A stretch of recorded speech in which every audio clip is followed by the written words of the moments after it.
just kind of come into this space, come into this container. There's a lot of expansion available for you. There's a lot of clarity available for you. There's healing, there's resolution, and there is abundance and prosperity, all available to you in this new year, in the new endeavors, in the new perspectives, and all of that coming in.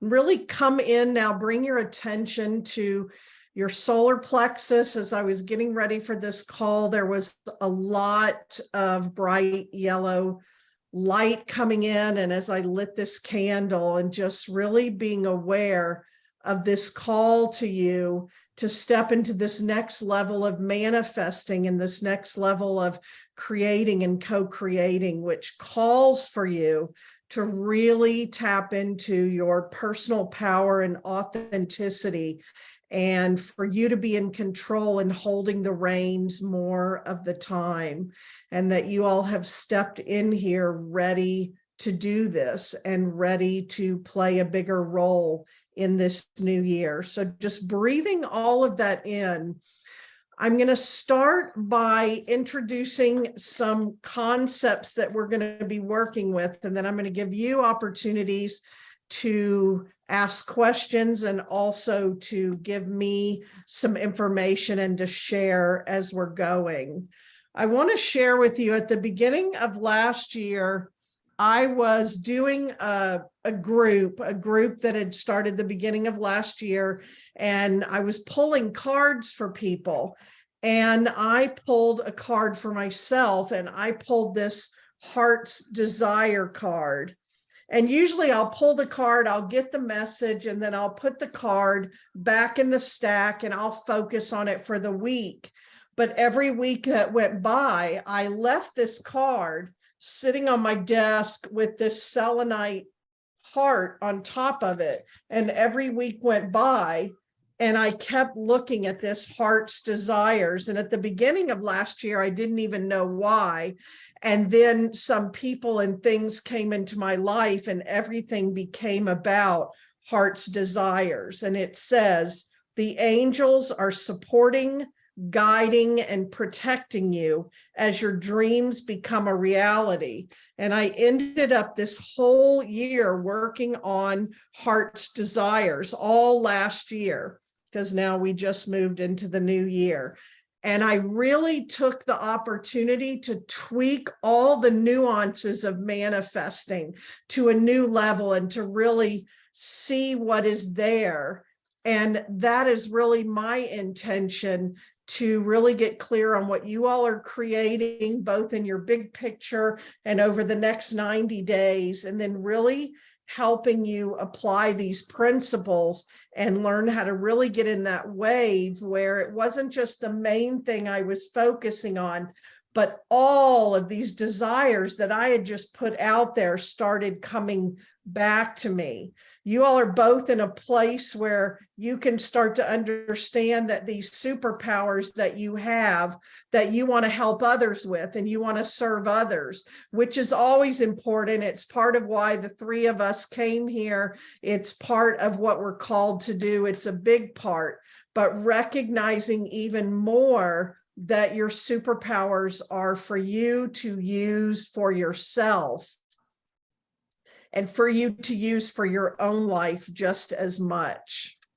So where I really started last year was this whole idea of desires, and really getting even clearer on my desires. And so I'm inviting you this first week just to start really opening up, and not even just your in the moment biggest desire for a money goal or a client goal or just a life goal or any of those things, but all the things you desire that bring you joy, that the universe wants to give you because you're showing up as who you are and doing your work in the world. And at the same time, what are your goals for this year? What are your desires, and what are you wanting to create? And so if you're a journaler or just reflecting or praying or meditating, one of the big questions for this week is, what are you meant to do in 2023? And of course, your higher self and your soul have planned things with the universe, with source, with creator, but you also have free will. So this isn't what should you be doing. This is what are you meant to be doing, and what does that feel like to you? And then being right where you are, right where you're at, and taking stock of that right now, because this is about both frequency and action. So one of those key principles that I'm talking about is desire, and recognizing in every moment, allowing any desire, big and small, to bubble up. Oh, I've been thinking about a new car, or, oh, I'd love to go on that trip, or I want to teach this, or I want to do a retreat or a live event, anything that's bubbling up for you. And then just things that are not practical, they're not service oriented, just things that you really desire, because all of that helps the manifestation of all of it. So it's the desire part, tapping into your desires, going all the way back to the desires. So then I would ask you all, do you trust that your desires are coming from your soul? And can you trust your desires? And the reason I ask is, people will come to me and they'll say, I see myself writing a book, or I'm on a big stage, or I'm leading retreats or trips across the world, or I live in this big, beautiful home, I have my own business, whatever it is.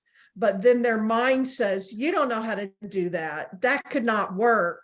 So they don't trust the desire. But I always go back when I'm working with people to their desires, because I always trust your desires, and you just don't know how to make some of them come true. And last year, I really blew my own mind. The more I could get out of the way and not have to know how these things could come true. All kinds of desires that made a way for the really big things to come in. And the more you get something that surprises and delights you and that you've desired, and then your joy goes out into the universe, it opens the way for more desires and more support and resources and all of that to come to you.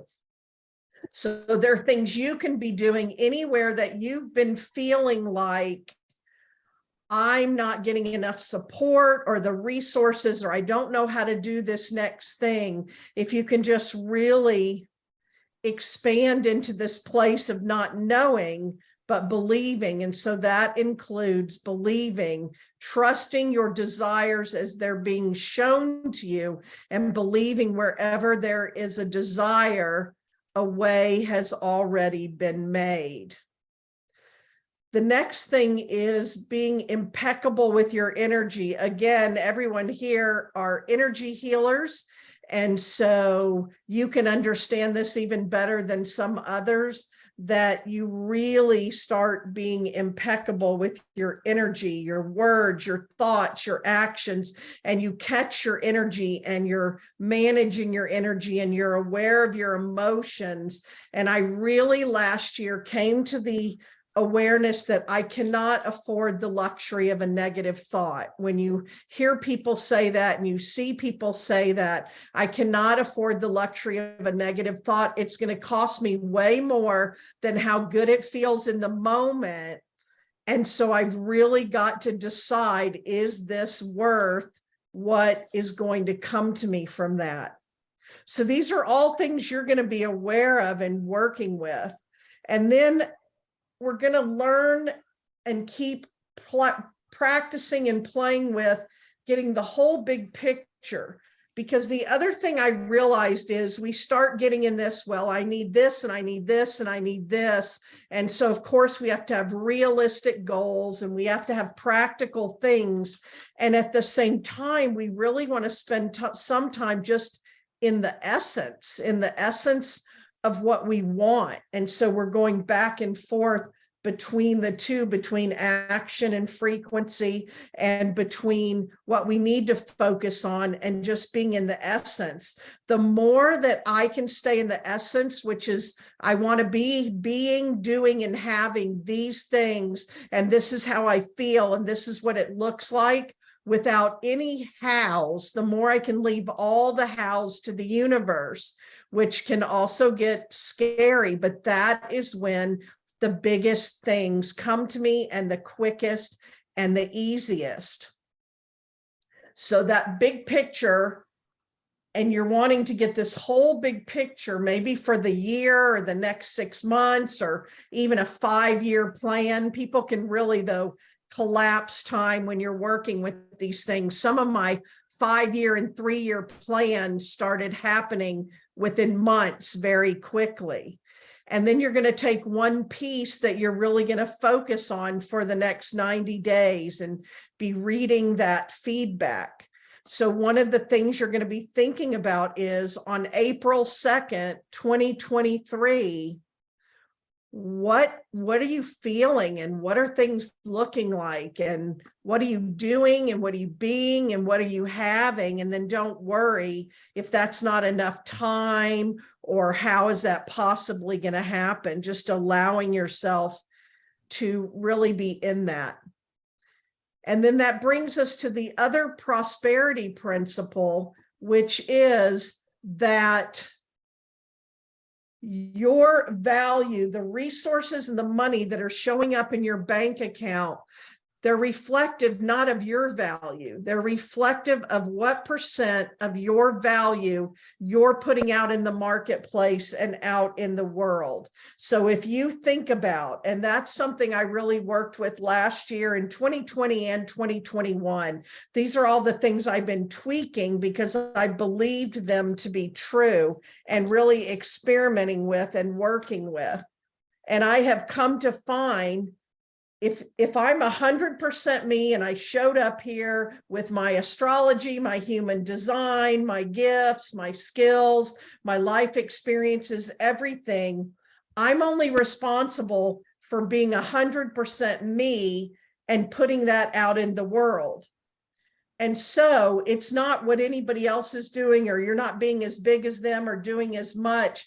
It's the percentage of you that you're putting out there, and looking and seeing what is inside of you that you're not putting out there yet, or in the biggest way, because again, that's how things show up the fastest and the easiest. And especially when you have a business that you're expressing that through, is what percentage. The more last year that I got committed to just 100% showing up every day, being out in the world with whatever I had inside of me, things just started coming so fast and so easy. It was really surprising me, and I believe in this stuff all the time. So that's the other thing for you to really look at, is where are you holding back, and where are you truly stepping out, and where have you been called to step out and you haven't been completely sure yet. And so what percent of yourself are you giving every day, and what percent of the time, so it can be both the fullest expression of you and how much of your time are you being that. In a perfect world, and things would be so fast and easy for us, we would be that 100% of the time. I pushed last year to see how much I could spend in that time. Then, of course, it takes a lot of self-care, it takes risk, it takes trust, all of those things.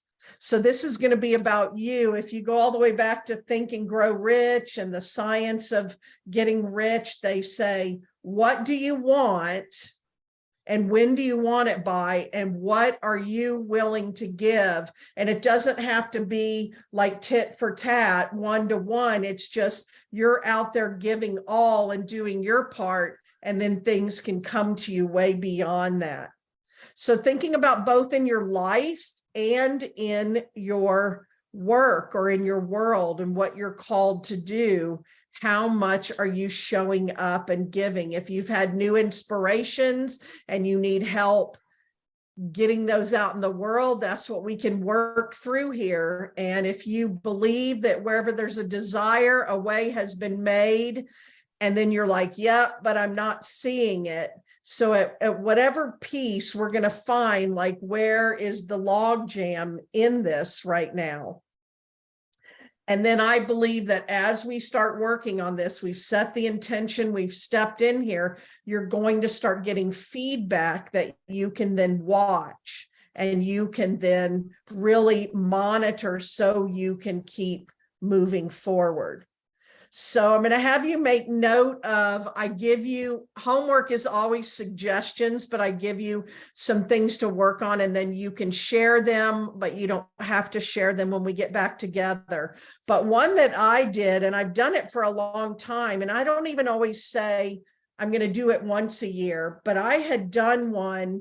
I didn't date this one. It'd be better if I dated it, but it was in my stuff. So it was probably 2 years ago. I think I did it, and then COVID hit and the world, and I moved and nothing looked like it was supposed to. But I wrote at the top of my paper, when my life is ideal, I am. When my life is ideal, I am. And I wrote 5 paragraphs. And when I pulled this back out, I could completely check off 4 of the 5. And the 5th one, I need to reconsider if that is still ideal for me, because it keeps coming and going, and then I keep making other decisions and taking other actions, but you're focusing on what you're being, doing, and having. And these are big, like one of mine, when my life is ideal, I am expressing myself in the world as a visionary spiritual teacher in the spotlight, because I had hand analysis, and that was the purpose in my hands in those exact words. And so if you go back 3 years, I was like, what's the next level of me being a visionary spiritual teacher in the spotlight? Another one was, when my life is ideal, I am actively using my psychic and mediumship and healing abilities in my work and my life and being known for them. So it can be a wide range of things, because then another one talks about living the whole life that I love, that supports me in doing my work in the world: marriage, family, friends, community, experiences, money, luxury. So speaking to my whole life. And another one was helping people create and live their vision. So if you just really wrote down, when my life is ideal, I am, and then whatever comes up that excites you, again, without letting your mind go, well, how would you do that? Well, how could that happen? And start setting that, because then I put this paper away and then we moved. Otherwise, I would have pulled it out within a year. But 4 of those 5 things have been developed because I said, this is what I want next, and then I went on with it. So again, the more, these are for y'all, just the next level of working with spirit and starting to be in mastery, because you're not beginners in manifesting and in healing and all of those things. Get easier, and it can get quicker and easier for you and more fulfilling. And now you also want to decide, what do I want to do with my life? And what do I want my life to look like? And you may have gotten a lot of it how you want it. So then what's next? When you wake up and you're living all of your dream or parts of your dream, then you get to dream a new dream. So then the other thing I want you really to be thinking about is, what do you want to create in the next 90 days? And then does anything come up that you want to resolve? So I always, when I start working with any new client, I ask, what do you want to create? And then what do you want to resolve? And some clients are more about what they want to create, and others are aware of what they want to resolve. And so you may have one that's stronger than the other. So the way that you get into this manifesting wave is the more that you let go of the hows and you get into the essence of, in my life in 2023, I'm traveling so much. I'm going out of the country. I'm speaking on stages. I'm writing another book. I'm spending a lot more time at home enjoying my new grandchildren. One of the big ones that you might want to include, that I've included the past few years, is I make a lot more money working less. So for years, I loved working all the time. I was an empty nester. My husband worked all the time. And then just in the past 2 years, I've added. So those are things for you to think about. I've added that now I want time freedom because my husband retired and my second grandbaby, we're waiting. They're due, and he's due any minute. So I have my granddaughter, and then my grandson is going to be born any minute this week sometime. So now I want this time freedom. And so you get to really decide, and you don't have to know. I remember when a coach told me 2 years ago, you're starting to want more time freedom. So I was asking the question, how do I make more money? How do I get more clients? And she said, first, figure out how to manifest making the same amount of money working way less.